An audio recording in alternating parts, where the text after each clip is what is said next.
All right, so next up we have Dr. Niousha Dehestani, and she'll be speaking about the pace of brain structure exposed to adversity, compromised lifestyle, and environmental factors in relation to mental health.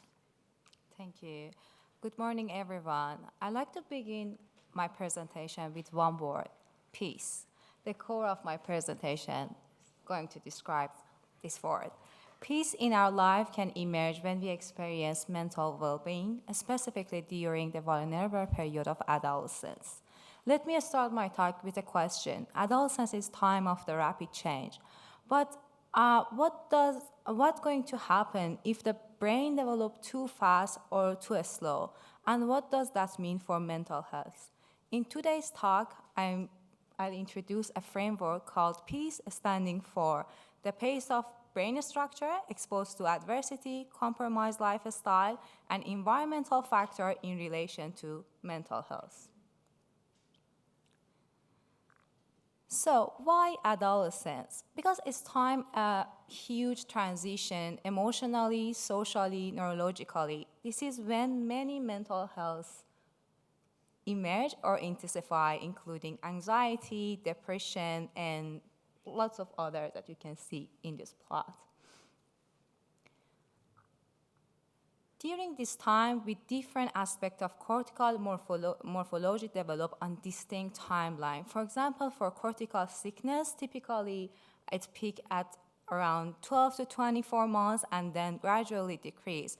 For cortical volume, it also increase in early life and decrease after this time quite rapidly.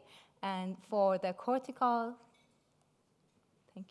surface area, it expands during childhood and peaks in early adolescence and gradually decrease. Please. Okay, I think.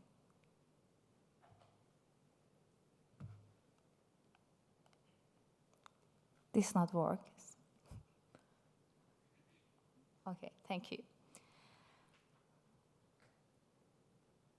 Okay, previous studies have consistently showed that these morphological changes in brain structure is associated with different psychopathology during the use period, including schizophrenia, ADHD, and ASD. But most of the studies conducted at the group level.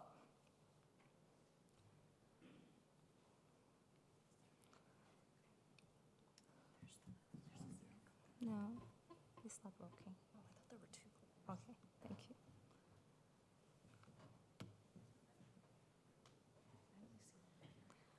To overcome this limitation of the group level analysis, the field introduced a new method called normative modeling, as Haley proposed for us. Normative modeling estimates the typical development trajectories of the brain, and we are going to study each individual who deviated from the norm. Earlier study used these deviation scores in a single time point with association with different mental health problems.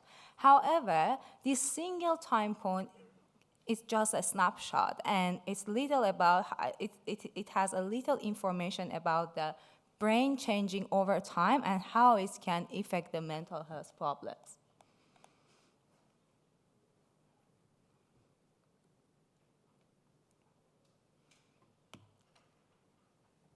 So to better understand the brain changes over time, we need the new method. So the extension of normative modeling introduced a new metric for us called ZDIF. ZDIF look at how much a person's brain is changing compared to what we'd expect based on typical development. The idea is that the healthy people who deviated from the norm going to stay at the same centile of the brain. So, please next slide. So it's not working. Thank you. And they are not changing like hugely. They're going to stay at the same centile. So this is going to give us the way that we can framework the brain pace across the time in the context of the normative modeling. Technically, the ZDIF scores can calculate it from the difference of the two time points divided by the deviation, divided by the standard deviation across the population.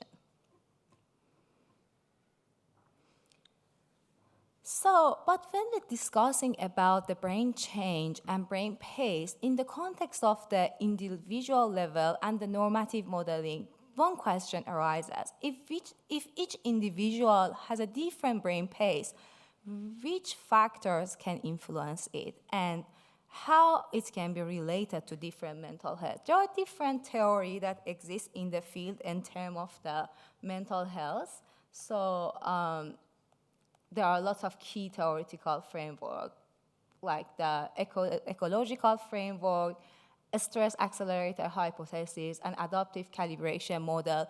All of this framework wanted to tell us how the brain going to respond to the environment and how environment going to affect the brain together into a macro system and micro system. However, but there are really rare longitudinal studies in terms of looking at how these factors can affect the brain pace and it can be related to the mental health problem. There is a very small amount of a study to looking at the mechanism behind it. Therefore, the aim of our study was that identify adversity and environmental and lifestyle factor in association with brain pace in adolescents, and additionally, we hypothesize that the adolescent with greater risk factor will show faster decline in brain structure relative to the normal trajectories. And our second aim was that to investigate the mechanism behind the brain pace, mental health problem, and additionally, the risk factor which is going to affect. Our hypothesis for the second aim was that the brain pace metrics mediate the relationship between risk factor and higher mental health symptoms. Therefore, for our study, we use Adolescents Brain Cognitive Development ABCD study, which has 10,824 sample size, and the age range was 8 to 16 years old. The study used both imaging and non-imaging data. For the imaging data, we used T1 weighted, including cortical thickness,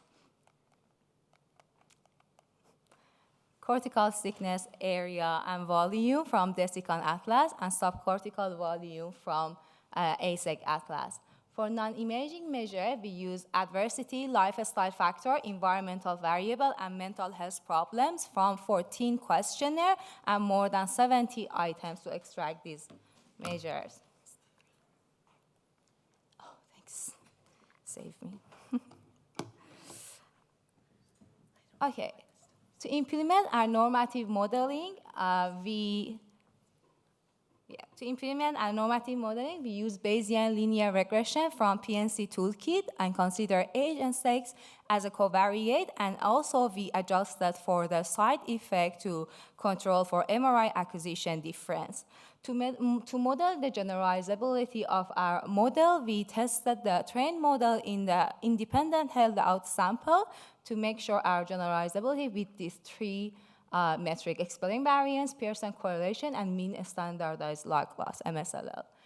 And then we calculate brain profile and brain pace. I wanted to repeat the brain profile and brain pace again. Brain profile going to be a deviation score in a cross-sectional normative model, and brain pace going to be the ZDF that we calculated over time from the norm. In terms of the accuracy of model, our accuracy was mainly aligned with the previous study. For cortical thickness, as we can see in the picture, there was more strong model performance in occipital lobe, and for cortical thickness area, we saw the better performance in parietal temporal lobe, and for the cortical volume, subcortical volume, there was a widespread pattern. Because there was a collinearity, huge collinearity between the Z-diff and also the deviation score of the brain morphometry across our population. We run the PCA model to extract one score for brain pace, and one score for brain profile for each feature of the brain. To detect our component, we use elbow detected and keep the first component which explain more variance in our sample. The first components of deviation score in cross-sectional data capture a brain profile, and the first component of rate of change score relative to the norm capture the brain pace. And then we're looking at the association between brain profile and brain pace in each brain morphometry. For cortical and subcortical volume, as you can see, there is a weak correlation between these two measures. For cortical area, again, there is a weak correlation. And for cortical thickness, we also observe the weak correlation, which can show the distinct pattern between the brain pace, distinct information between brain pace and brain profile. To assess this idea, we continue our work with the using of the network analysis Partial correlation between brain profile, risk factor, and mental health problems separately, brain pace, risk factors, and mental health problem in another framework. For cortical thickness, we observe that the brain profile, which is the deviation score in the cross-sectional format, only associated with higher BMI and lower parental education. This means that lower thickness associated with these two scores. However, we couldn't find any association with the brain pace of the thickness with any risk factors and any mental health disorders. For cortical area, we can observe there are the association between the lower cortical area value with higher adversity score, including threat, physical neglect in our sample. We also observe the poor environmental factor like higher financial problem, lower parental education, and lower neighborhood safety in association with lower cortical area. And also, we can use this one, it would be easier. And as you can see, there is also a screen time. We also show that the higher screen time, which is a compromised lifestyle, is associated with lower value of cortical area. In terms of the mental health, it's mostly associated with the different dimension of mental health problems. But we couldn't find any association with the pace of the area and any of these risk factors and mental health problems. Cortical volume and subcortical volume going to change our story. So for cortical volume and subcortical volume, again, we see kind of the similar pattern of the cortical area with the association with risk factors and the mental health problems, but it is a bit weaker in terms of the risk factor association with cortical volume compared to cortical area, but it is stronger in association between cortical volume and the mental health problems for the brain profile. For the brain pace,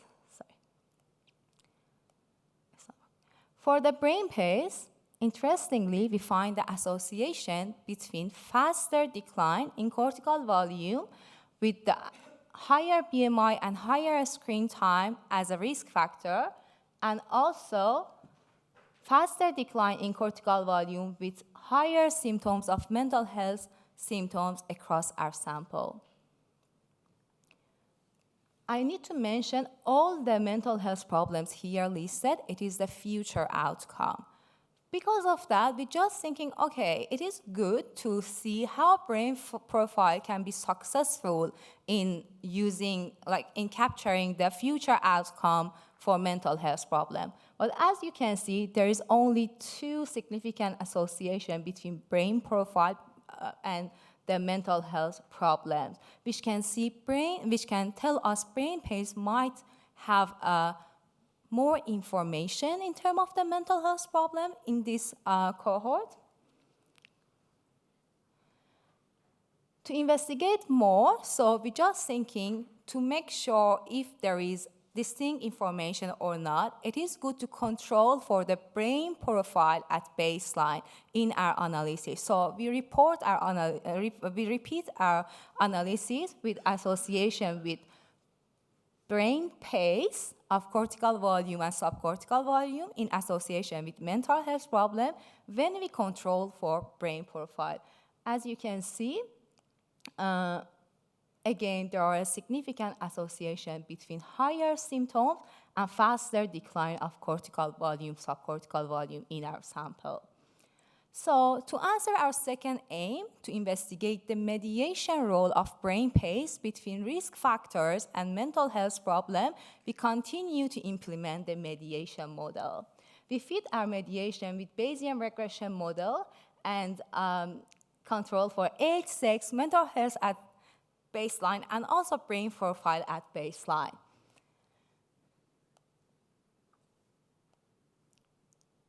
We realized that higher BMI associated with higher mental health problems through the faster decline of brain volume.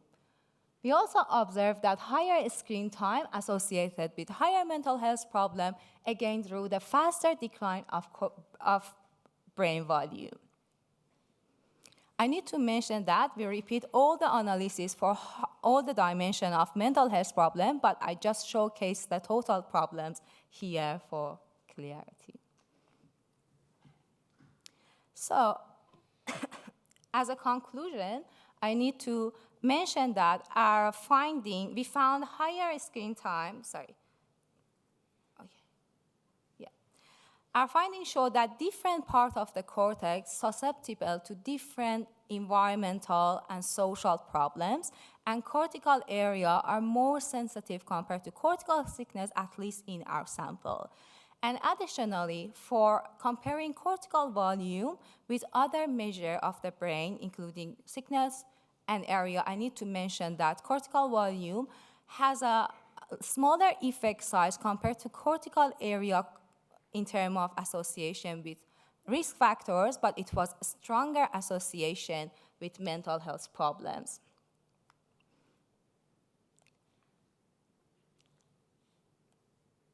And additionally, for the brain pace, we realized that higher screen time associated with the faster decline in cortical volume, and also higher BMI is also associated with the faster decline in cortical subcortical volume, and it's also associated with higher mental health problems. We also found the mediation role of the brain pace in our sample in adolescents. And additionally, the important takeaway home from our study is that there is a distinct information between brain pace and brain profile in adolescents. It is important to consider brain pace as a biomarker, and also it is important to conduct the longitudinal study. As our future step, because this study conducted on ABCD, and ABCD is community sample, we wanted to use our model on different clinical samples. If you have data, please come across us and we can collaborate. Thanks to my supervisor and all the co-authors in this study for their support and help. Thank you.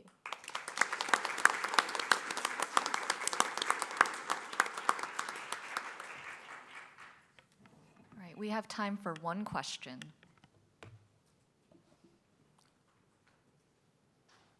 Yes, many thanks for the inspiring talk. I'm not really sure about what you mean by brain decline when you talk about adolescence, because I think there is evidence that the volume decline is probably related to synaptic pruning, for example. So how does your decline actually relate to mental health disorders? Thank you. Great question. So as I show in this figure,